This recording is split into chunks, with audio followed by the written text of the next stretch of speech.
Estamos el 16 de enero, es día para compartir toda la buena energía que usted puede tener. Llega la emisión nacional de TVC Noticias. María Mercedes, buen día. ¿Qué tal, Robert? Amigos, muy buenos días. Bienvenidos a TVC Noticias, primera emisión. Aquí estamos para informarles en un día frío con 10 grados centígrados. Provecho en el desayuno. El Ejecutivo envió a la Asamblea Nacional el cuarto proyecto, esta vez de urgencia económica. Así es, recordemos que estos son enfocados en dos temas: la recuperación de activos de origen ilícito, así como también el mejoramiento de la contratación pública. Bueno, desde el gobierno se busca agilizar los procesos de contratación en casos emergentes como la actual crisis de seguridad que atraviesa la nación. Veamos. La tarde de este lunes informó por parte del Ejecutivo el envío del cuarto proyecto de urgencia económica a la Asamblea Nacional para su tratamiento. Se trata de la Ley Orgánica de Recuperación de Activos de Origen Ilícito y Transparencia en la Contratación Pública. La motivación detrás del proyecto de ley estaría relacionada con la extinción de los bienes económicos asociados a la criminalidad y la optimización de procesos de contratación pública en casos emergentes, como la actual crisis de seguridad por la que atraviesa el país. Principalmente, la normativa propone reformar 3 cuerpos legales: la Ley Orgánica de Extinción de Dominio, el Código Orgánico Integral Penal y la Ley Orgánica del Sistema Nacional de Contratación Pública. En el primer caso, en relación a la extinción de dominio, se propone reformar varios artículos, entre ellos el artículo 3, donde se redefine a la extinción de dominio como la declaración de titularidad a favor del Estado mediante sentencia de autoridad judicial cuando no se ha justificado el origen lícito de los activos referidos en el presente proyecto. En cambio, en el campo de la contratación se propone incluir en la norma que la Unidad de Análisis Financiero y Económico UAFE integre en sus reportes evaluaciones de los contratistas del Estado. Además, dispone el sistema de contratación pública entregar toda la información sobre las adjudicaciones de los contratos realizados a través del Sistema Nacional de Contratación por medio de parámetros establecidos por la propia UAFE y de manera mensual. Otra de las especificaciones es que cualquier conducta ilícita identificada por la Unidad de Análisis Financiero sea puesta en conocimiento de la Fiscalía General del Estado. Estas medidas con el propósito de transparentar la participación de proveedores en los procesos de contratación. Tras la notificación de la presente propuesta legislativa, la Asamblea Nacional cuenta con 30 días para su análisis y tratamiento debido a su urgencia en materia económica. Informó Edwin Benalcázar. Juan Carlos Vega, ministro de Economía y Finanzas, exhortó a la Asamblea Nacional a apruebe el incremento del impuesto al valor agregado IVA del 12 al 15%. Esto para financiar el conflicto armado interno. Vega informó que el tema de subsidios está en carpeta. Para el régimen no existiría otra salida para generar más ingresos económicos en las arcas del Estado que no sea el incremento del IVA del 12 al 15%, lo que permitiría sustentar el proyecto de ley orgánica para enfrentar el conflicto armado interno con 1.306 millones de dólares. No podemos quedarnos por temas políticos en que no se apruebe una ley así de fundamental. No para el futuro, para mañana, para el presente, para ahorita que estamos viviendo esta guerra con el narcotráfico. Entonces, yo sí tengo la esperanza bien fundada en que los asambleístas van a entender la situación y van a aprobar los 3 puntos que estamos solicitando en el. El ejercicio de mantener un esfuerzo de guerra puede ser de aproximadamente 1.020 millones de dólares para sostener las operaciones que actualmente se han identificado por parte de las Fuerzas Armadas. Juan Carlos Vega, ministro de Economía y Finanzas, prefiere no hablar de temporalidad en la medida. No podemos irresponsablemente decir, bueno, esto va a ser solo por 6 meses. ¿Y qué pasa si la lucha contra la inseguridad dura más, ¿no? El gobierno nacional no ha pasado por alto el tema de subsidios. Lo ideal desde el punto de vista técnico sería no remover los subsidios, sino focalizarlo para que la gente que realmente necesita esté subsidiada, ¿no? El secretario de Estado ratificó que el impuesto a la salida de divisas no se reducirá al 2% como se tenía previsto y se mantendrá en 3.5%. Implica 408 millones de dólares de recaudación bruta y 263 millones de dólares de recaudación neta. Por el tema de remisión hay también 546 millones de dólares adicionales. Y hay temas adicionales que también van a contribuir los bancos para aportar a resolver este gran problema de la caja fiscal. Tampoco cree inconveniente acogerse a una moratoria de la deuda. Cerraría también la entrada de créditos internacionales que realmente van a ser bastante más grandes de nuestra expectativa de lo que podemos hacer con nuestras medidas de IVA y otras medidas de ese tipo. Entonces, sin descartar que parte de los recursos que puedan salir de un posible incremento del IVA se puedan utilizar en otras obligaciones que tiene el Estado, informó Héctor Romero. La Comisión de Desarrollo Económico abocó conocimiento del proyecto económico urgente para enfrentar el conflicto armado. Los legisladores indicaron que es necesario establecer temporalidad para la medida del alza del IVA y que se especifique el presupuesto necesario que se necesita para enfrentar esta guerra.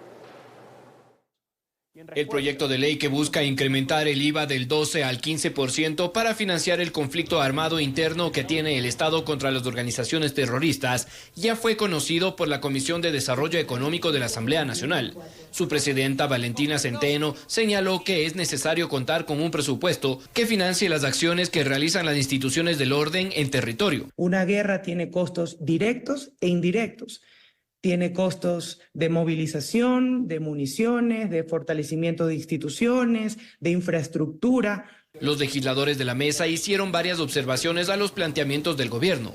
Dicen que es necesario especificar el monto que se necesita para enfrentar la guerra. El proyecto en ley revisado no señala o no indica cuánto es que se necesita para combatir declaratorias de estado de guerra. Es necesario, Presidenta, transparentar la información. Pedro Velasco, miembro de la comisión, resaltó la importancia de establecer una temporalidad de la medida y conocer cuánto se pretende recaudar con la misma. No sabemos hasta cuándo va a tener vigencia y eso hay necesidad en todo proyecto y en este más de tener claras las normas para definir si es que se pone una fecha de temporalidad. De su lado, la asambleísta Adriana García dijo no estar de acuerdo con el alza de los 3 puntos porcentuales, puesto que afectaría directamente a las clases trabajadoras y que mejor se puede pensar en otras alternativas tributarias. Recuperar la cartera de las empresas eléctricas y de los otros servicios públicos. Determinar un porcentaje de la renta que actualmente tienen las entidades financieras que son privadas y se pueda tener de estos servicios bancarios que nos están cobrando actualmente a todos los ciudadanos. El aumento de IVA no es una medida nueva en nuestro país, ya se lo ha hecho en distintos otros gobiernos en situaciones anteriores que vamos a tener que explorar cuáles eran sus motivaciones. Al tratarse de un proyecto económico urgente, la comisión tiene 30 días para el tratamiento del mismo. Su presidenta señaló que a la par del trabajo se realizará la socialización del contenido a todos los asambleístas y que desde este próximo miércoles iniciarán las comparecencias de las autoridades del Ejecutivo, informó Mauricio Sánchez. El ministro de Defensa compareció ante la Comisión de Soberanía de la Asamblea Nacional con el objetivo de detallar las acciones desarrolladas por las Fuerzas Armadas para garantizar la seguridad a escala nacional. A continuación, revisamos qué temas se trataron. El ministro de Defensa y el alto mando militar comparecieron ante la Comisión de Seguridad de la Asamblea Nacional a fin de detallar las acciones, inversiones y planificación de las Fuerzas Armadas para este 2024. Es una sesión reservada, pero hemos podido recabar información importantísima. Presupuestos, ejecución, visiones a largo plazo. También se ha visto mucho de cómo se ha ido manejando y cómo que ha tenido que reestructurarse después de lo que estamos viviendo. Durante la sesión también se abordaron temas relacionados al conflicto armado interno y las posibles acciones por parte de las Fuerzas Armadas. Estamos control de espacio aéreo, que va para el segundo debate. También estamos con la ley mañana del control de armas, el manejo de armas, y también vamos a estar con inteligencia. Estas son las leyes y ciberseguridad que se vienen en la Comisión de Seguridad. Los miembros de esta comisión indicaron que se encuentran trabajando en varios proyectos de seguridad, los cuales recogen las observaciones e iniciativas planteadas por las Fuerzas Armadas. Nos han dado información relevante que nosotros hemos podido determinar que va a ser de vital importancia para los nuevos eventos que se vienen presentando. Con respecto a la ley orgánica para enfrentar el conflicto armado, los legisladores mencionaron que el proyecto es perfectible y deberá ser discutido con responsabilidad en la Asamblea. El bloque de Construye no está de acuerdo, pero como digo, se tiene que debatir, las observaciones se entregarán dentro del Pleno y esto le corresponde hacer un análisis a la comisión pertinente. Toda propuesta, proyecto de ley son perfectibles, pero recordemos que estamos en un conflicto interno de guerra, o sea, estamos en guerra, necesitamos dinero para afrontar. Nuestros enemigos nos sobrepasan en armas, nos sobrepasan en dinero y nos sobrepasan en todo el conjunto como tal. Los integrantes de esta comisión indicaron que en los próximos días recibirán nuevas comparecencias de las máximas autoridades de seguridad del Estado. Informó Álvaro Terán. Comando Conjunto de las Fuerzas Armadas estaría barajando la posibilidad de convocar personal de reserva para que participen en las diferentes operaciones militares desarrolladas en el país. El jefe del Comando Conjunto, almirante Patricio Vela, habría solicitado informes a la Armada, el Ejército y la Fuerza Aérea sobre si existe la necesidad de convocar a personal de reserva activa. En el Ecuador, el mismo está compuesto por ciudadanos entre 26 y 55 años de edad que cumplieron los 12 meses de conscripción y cuentan a disposición una licencia temporal. 7:05. Crear estructuras para sostener a las poblaciones vulnerables, círculos de contención en territorios, trabajar en erradicar el consumo de drogas y luchar contra el lavado de dinero son algunas de las acciones que expertos consideran se tienen que ejecutar en paralelo al estado de excepción.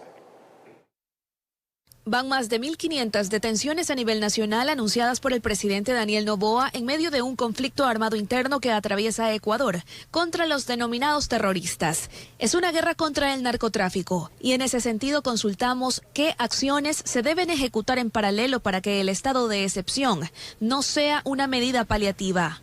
Y cuando esos 120 días terminen, ¿qué va a pasar aquí? ¿Se modernizó, se ratificó el proceso de rehabilitación de presos? No. ¿Se impidió que la droga siga circulando? No. ¿Se impidió el lavado de activos a través de la banca y el sistema financiero? No. ¿Se mejoraron las condiciones de extrema pobreza del país?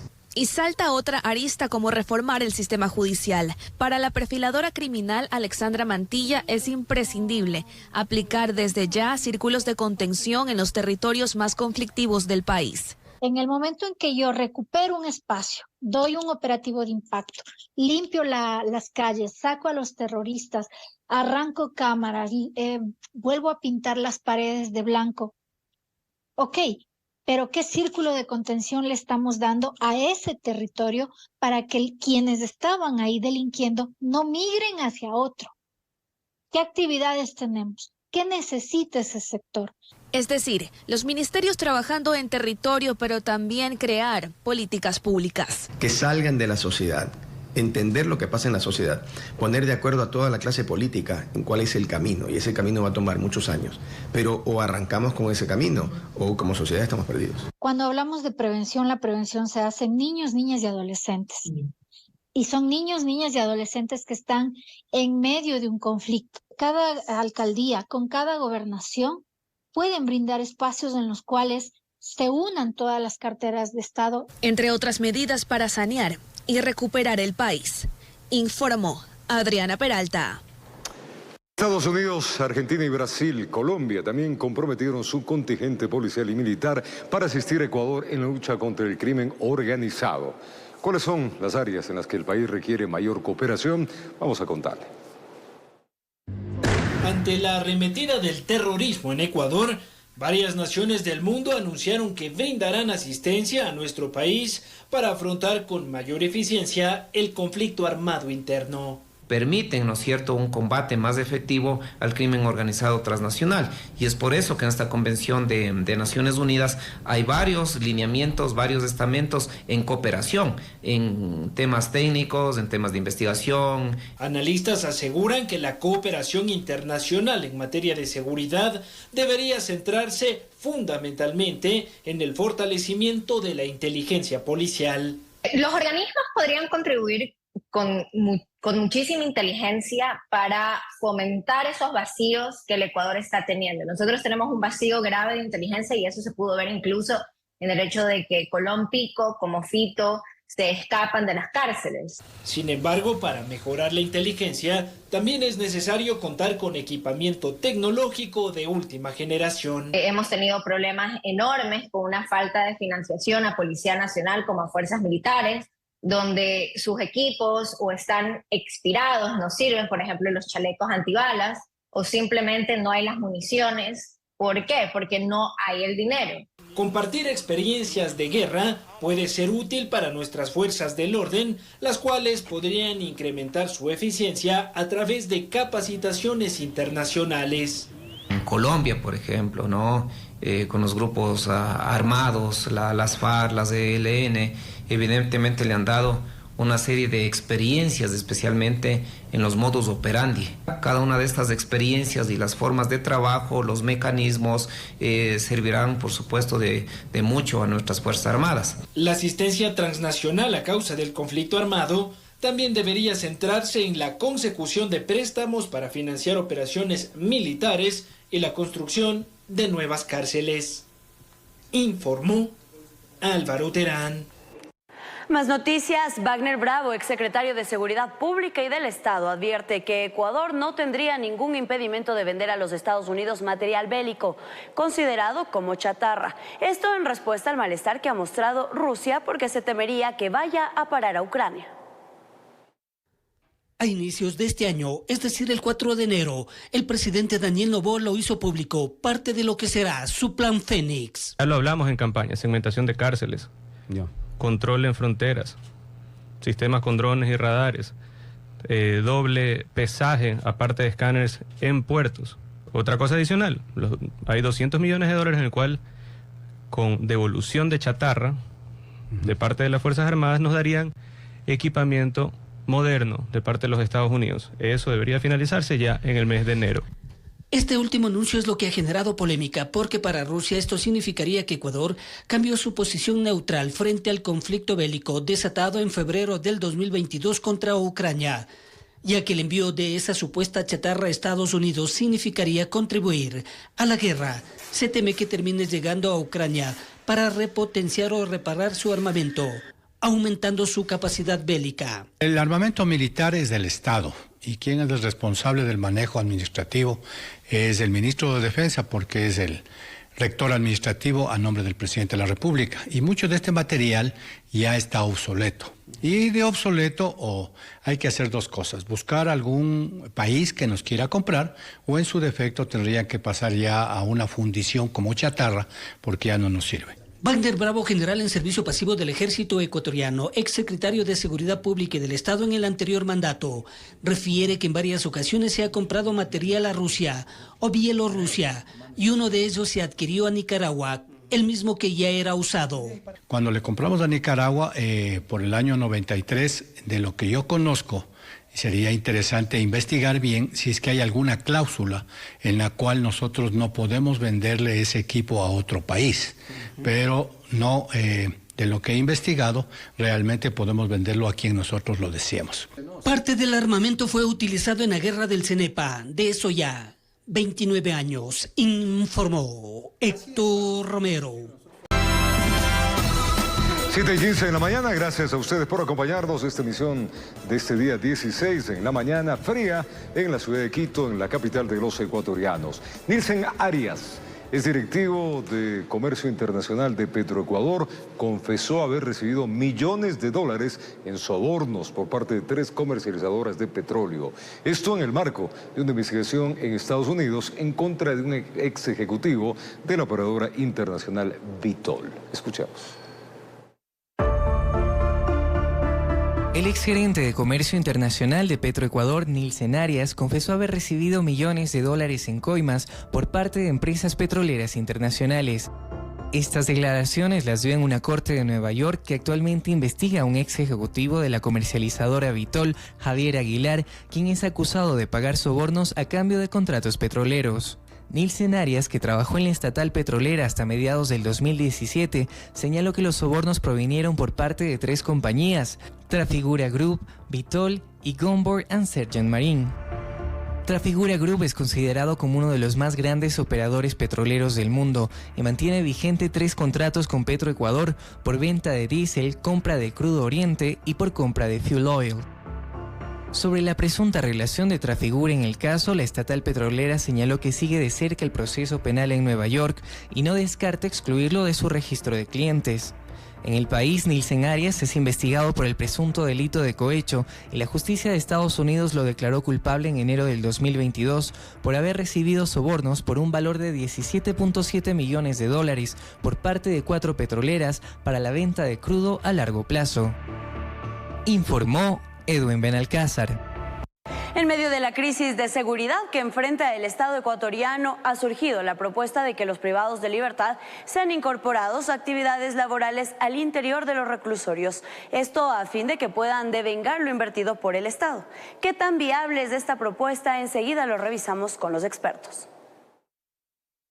Son las propias personas privadas de la libertad en varios hechos públicos y notorios que han dicho, si a mí me ingresan a la cárcel, yo en la cárcel tengo pan, tengo techo y aparte de eso puedo seguir delinquiendo. Debido a los sangrientos motines y actos terroristas ocurridos al interior de las cárceles de Ecuador, resurgió la propuesta de que los reos trabajen en los reclusorios para solventar sus gastos de manutención. Ahora bien, ¿qué tan viable es esta iniciativa? El principal impedimento que tenemos es el artículo 66, numeral 17 de la Constitución de la República, que establece que nadie puede ser obligado a realizar un trabajo gratuito o a realizar un trabajo forzoso. Y cuando están de por medio de derechos, pues la Constitución es clara, no se admiten acciones de carácter regresivo. Esta propuesta también busca hacer frente a los enormes costos de subvención de los reos que asume el Estado ecuatoriano. Las cifras actuales, de lo que tengo entendido, bordan los $106 millones en presupuesto penitenciario. Y de esos $106 millones, 70 se destinan a la alimentación y al pago de sueldos. Analistas creen que es urgente pensar en proyectos productivos que permitan a los detenidos solventar sus gastos básicos en la cárcel. Podría pensarse en un proyecto de carácter laboral que incluya la siembra, la cosecha y que esos productos de la siembra, de la cosecha de los privados de la libertad se destinen para su alimentación. Expertos consideran que mantener a los reos laborando contribuiría a perfeccionar los ejes de rehabilitación social. El trabajo les va a beneficiar no solo a rehabilitarse, sino a inclusive tener algo de dinero para cuando ellos puedan salir. Para emprender en proyectos productivos intracarcelarios, no solo se necesitará voluntad política, sino también inversión para construir y adecuar espacios laborales. Informó Álvaro Terán. El Fondo de Naciones Unidas para la Infancia, UNICEF, reveló una cifra alarmante en Ecuador. La tasa de homicidios de niños, niñas y adolescentes aumentó en un 640% en tan solo 4 años. Esta cifra demuestra los efectos que arrastra la violencia armada en nuestro país. La violencia armada, la crisis de seguridad y el aumento del reclutamiento forzado a adolescentes por parte de grupos armados son algunas de las causas del aumento drástico de homicidios a menores en Ecuador. Según el Fondo de Naciones para la Infancia, más conocido como UNICEF, con el apoyo del Ministerio del Interior de nuestro país, han revelado que en 2023 se registraron al menos 770 homicidios a menores. Una cifra realmente alarmante, tomando en cuenta que en 2019 los números apenas alcanzaban a los 100 menores asesinados. En ese sentido, se ha dado un aumento drástico y preocupante del 640% en los últimos 4 años. El Ecuador atraviesa la peor ola de crimen organizado, violencia e inseguridad, y eso ha puesto en riesgo hasta a los más vulnerables, a los pequeños ecuatorianos. Según el director regional de UNICEF, la interrupción de servicios básicos en áreas controladas por grupos armados, junto al aumento en el reclutamiento de adolescentes para que operen dentro de estos grupos delincuenciales, les ha impedido acceder a salud, educación y hasta protección. Las escuelas son uno de los puntos más vulnerables. Por ello, UNICEF indicó que la situación de inseguridad ha provocado el cierre temporal de varias escuelas en todo el país e incluso ha privado a más de 4.3 millones de menores a un correcto servicio educativo. Desde el 8 de enero que el gobierno del presidente Daniel Noboa decretó un estado de excepción para, entre varias cosas, perseguir y abatir al menos 22 grupos a los que denominó terroristas. Informó Mía Sabeli Carrera. Son las 7 horas de la mañana con 22 minutos. Varias intervenciones realizadas por el bloque de seguridad de las Fuerzas Armadas, así como también de la policía en distintas cárceles del país, han permitido tomar cierto control en estos centros. Por su parte, el SNAI confirmó la fuga de 48 reos de la cárcel de Esmeraldas. Este centro, la cárcel de Archidona y la del Oro han sido registrados por los uniformados. En la cárcel de varones de Esmeraldas se efectuó una intervención para recuperar el control. En este operativo de requisa, donde participaron 1.000 agentes de la policía y 1.000 de las Fuerzas Armadas, el Servicio Nacional de Atención Integral a Personas Adultas Privadas de la Libertad, SNAI, confirmó este lunes que 48 reos se fugaron de esta cárcel y que tan solo 5 de ellos fueron recapturados. Informaron también que una PPL que estaba en este centro murió. Además, en los pabellones encontraron 6 armas de fuego, 18 alimentadoras, más de 1.400 municiones, 9 explosivos, 63 armas blancas y alrededor de $2.900. Actualmente este centro cuenta con una población carcelaria de 1.352 personas privadas de la libertad. Pero esta no ha sido la única cárcel intervenida en los últimos días por la fuerza del orden. La policía y las Fuerzas Armadas informaron que tomaron el control en la cárcel de Archidona, en Napo, tras una intervención con 500 uniformados. Este bloque de seguridad de policías y militares de nuestras Fuerzas Armadas tomamos el control, en la que hemos encontrado droga, cuchillos, puñales, hemos encontrado pistolas, munición y una serie de instrumentos que están predestinados a causar daño. En la cárcel del Oro, en Machala, el bloque de seguridad de las Fuerzas Armadas y la policía registró el interior de cada uno de los pabellones. Aproximadamente 1.400 funcionarios policiales y militares. Se tomó el control total de la cárcel e inmediatamente se hizo la búsqueda de indicios. Ante ellos se encontraron otras 10 armas de fuego, 798 cartuchos, 104 teléfonos móviles, 3 chalecos antibalas, 46 armas blancas y droga. Informó Mía Sabeli Carrera.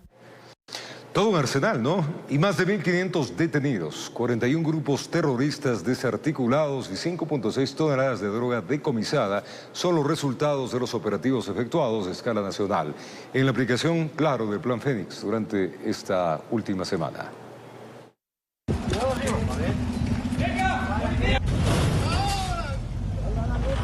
Las intervenciones en todo el país por parte del personal de las Fuerzas Armadas y la Policía Nacional no se detienen. Durante la semana del 5 al 15 de enero, las autoridades informaron que se han realizado 15.400 operativos a escala nacional.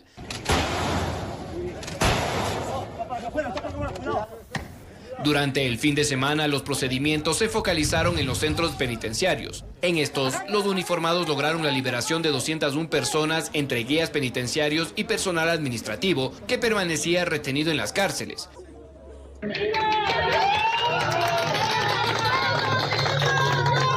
Poco a poco, el control de los reclusorios ha sido retomado por la fuerza pública. 1.534 personas fueron detenidos en los operativos, 41 organizaciones terroristas fueron desarticuladas y entre los aprehendidos, 158 fueron judicializados por el delito de terrorismo. A su vez, que 5 terroristas fueron abatidos. Las intervenciones también permitieron decomisar gran cantidad de sustancias sujetas a fiscalización. 5.641 kilogramos de droga fueron sacados del mercado ilícito, 575 armas de fuego, 560 armas blancas, 478 explosivos y más de 13.000 municiones y cientos de vehículos y motocicletas fueron incautados de las manos de los antisociales.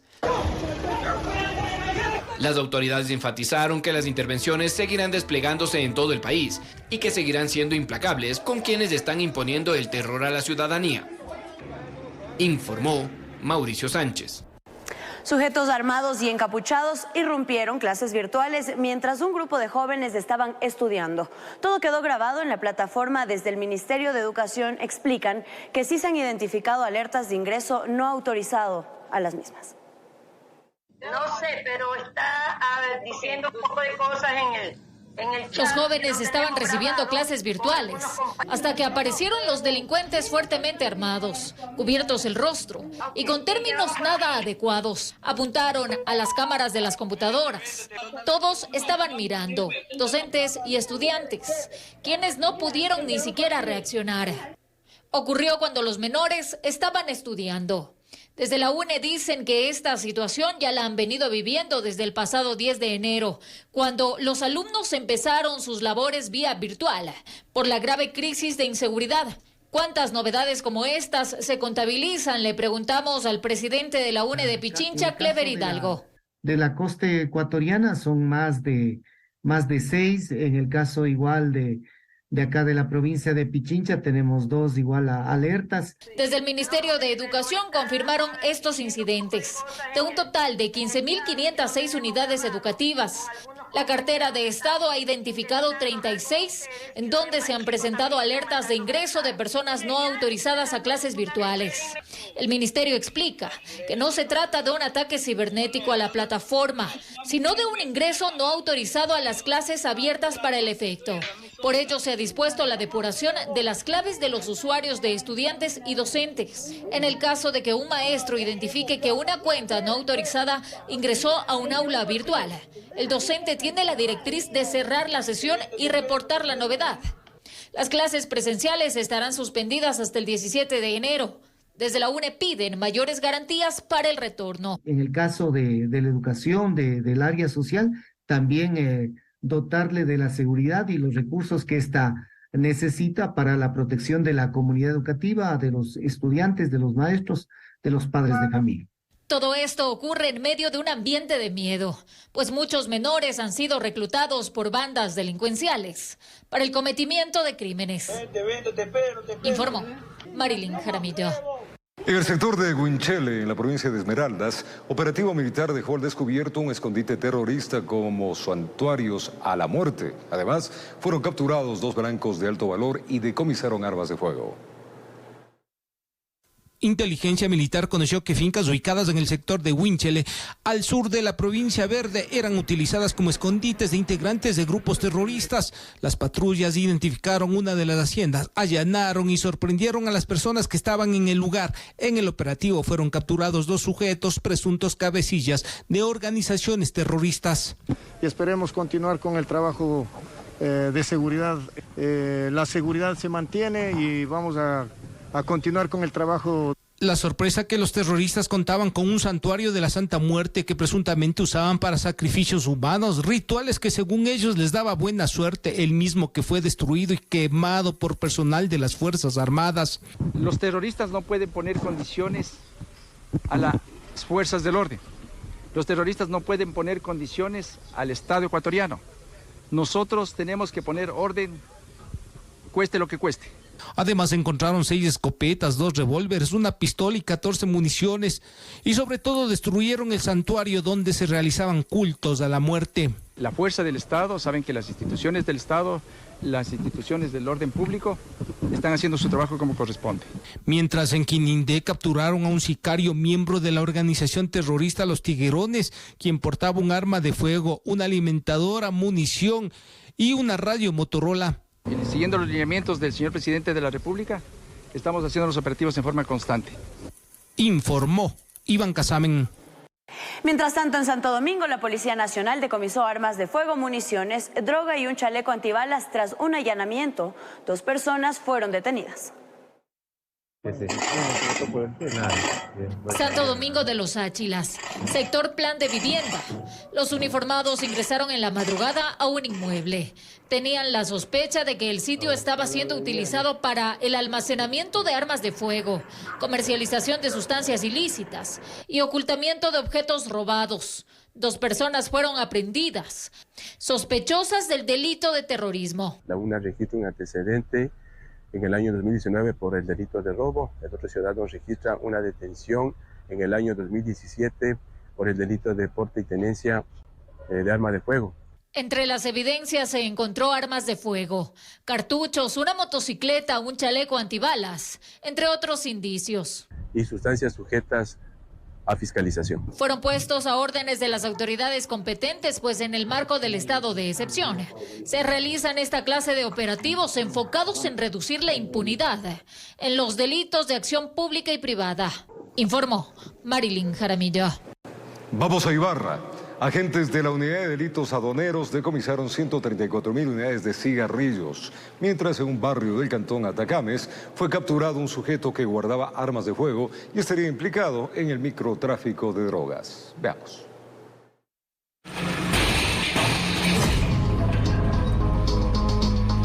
Policías que patrullaban por el barrio 18 de febrero del cantón Atacames, provincia de Esmeraldas, fueron alertados de la presencia de varios sujetos que estaban reunidos en una casa, aparentemente planificando acciones delictivas. En el allanamiento encontraron armas de fuego y fundas de alucinógeno.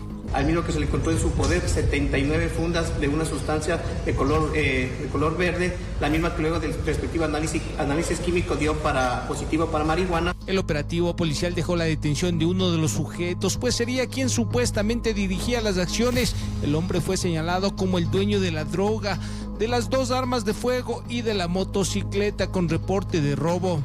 Y es una de las posibles causantes de unos disparos que se suscitaron en el sector del centro. De Esmeraldas nos trasladamos hasta la ciudad de Ibarra, donde agentes de la Unidad de Delitos Aduaneros pidieron la colaboración de otros servicios policiales para parar la marcha de un vehículo negro que hizo caso omiso a la orden de alto policía. La persona que se encontraba en este vehículo, que estaba a una velocidad bastante elevada, que venía desde el sector de Salinas hasta llegar a la entrada de Ibarra, procede a salir del vehículo, lo bloquea y sale en precipitada carrera. El chofer y único ocupante intentó evadir el control, pues guardaba 14 pacas de cigarrillos de contrabando que ingresaron de Colombia, es decir, evadiendo los controles y evitando pagar impuestos. En total, 134.000 unidades, cuyo valor en el mercado alcanzaría los $35.000. Proviene del hermano país de Colombia. De igual manera, es ingresado aquí al país sin los documentos necesarios de internación. A pesar que el dueño de la mercadería y los parientes se pararon de cabeza, los cigarrillos fueron decomisados. Informó Iván Casamen. Revisamos más noticias. En la provincia de Santa Elena, la policía realizó la aprehensión de 11 sujetos, presuntamente integrantes de organizaciones terroristas. Los operativos se efectuaron en las comunidades de Zapotal y Palmar, donde también se incautaron armas de grueso calibre, además de sustancias sujetas a fiscalización. La policía presentó los resultados que se han obtenido en los diferentes operativos que se están realizando en la provincia de Santa Elena. Un total de 11 personas, presuntamente integrantes de grupos terroristas dedicados al robo y la extorsión, fueron aprehendidos, además de una gran cantidad de municiones, armas y sustancias sujetas a fiscalización. Esta organización se dedicaba al asalto y robo en las vías, extorsión y secuestro de personas mediante la intimidación y amenazas. En la comuna Zapotal del cantón Santa Elena, un grupo de sujetos se camuflaba en una vulcanizadora, hasta donde llegaron los uniformados para neutralizarlos. En este lugar existe un domicilio con la fachada de vulcanizadora, que era utilizada por una organización denominada R7. Proceden a la aprehensión de 8 individuos. Dentro de ellos tenemos a una ciudadana de nacionalidad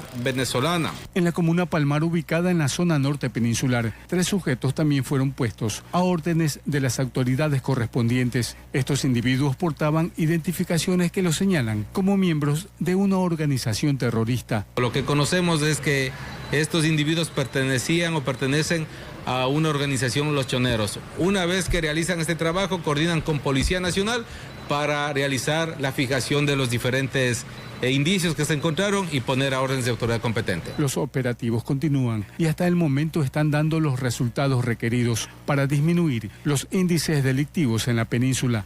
Desde la provincia de Santa Elena, informó Darwin Villao. Y el principal acusado por el femicidio de Leti Cando, la enfermera que fue encontrada desmembrada en el Parque Metropolitano Huangultagua, murió. El fallecimiento de Johnny Caiza deja el caso con una gran pregunta. ¿Qué pasará ahora? Veamos. Este hombre es Johnny Caiza, el principal procesado por el femicidio de Leti Cando en Quito. El pasado viernes 12 de enero se confirmó su muerte dentro del Centro de Rehabilitación Social El Inca alrededor de las 7 de la noche. Johnny C. muere específicamente, la causa de muerte, por un edema pulmonar agudo. El edema pulmonar, sí, es agua que entra al pulmón de manera directa, pero por alguna infiltración. Entonces habría que ver, como justamente dice en el parte o hacen constar en el parte, con exámenes estrictos y externos, cuál es la causa de ese edema. Según lo que indica el parte policial, varios reos informaron que Johnny se encontraba enfermo y que había convulsionado previamente. Cuando llegó la ambulancia al lugar, él ya había fallecido. El acusado ingresó a la cárcel del Inca el pasado 8 de septiembre de 2023 por presunto delito de femicidio, pero todavía no había sido sentenciado. Entonces, ¿qué ocurre con el caso de Leti Cando ahora que el principal sospechoso murió? Fiscalía, entiendo que tendrá que notificar al señor juez de la unidad de género que la persona ha fallecido en la cárcel del Inca y que extinga la acción penal que se seguía en contra de Johnny C. No olvidemos que aquí no ha habido una sentencia, entonces mal hablaríamos de una posible pena. La pena de Johnny Caiza sería extinguida. Sin embargo, este hombre todavía no había sido condenado, por lo tanto no tenía una pena como tal. Este caso deberá ser analizado a profundidad con las autoridades competentes. Intentamos comunicarnos con el abogado defensor del acusado, de Johnny Caiza, pero no pudo brindar información este lunes. Han pasado 3 días desde el fallecimiento del principal acusado de la muerte de Leti, y el SNAI todavía no emite ningún pronunciamiento, informó Mía Sabeli Carrera.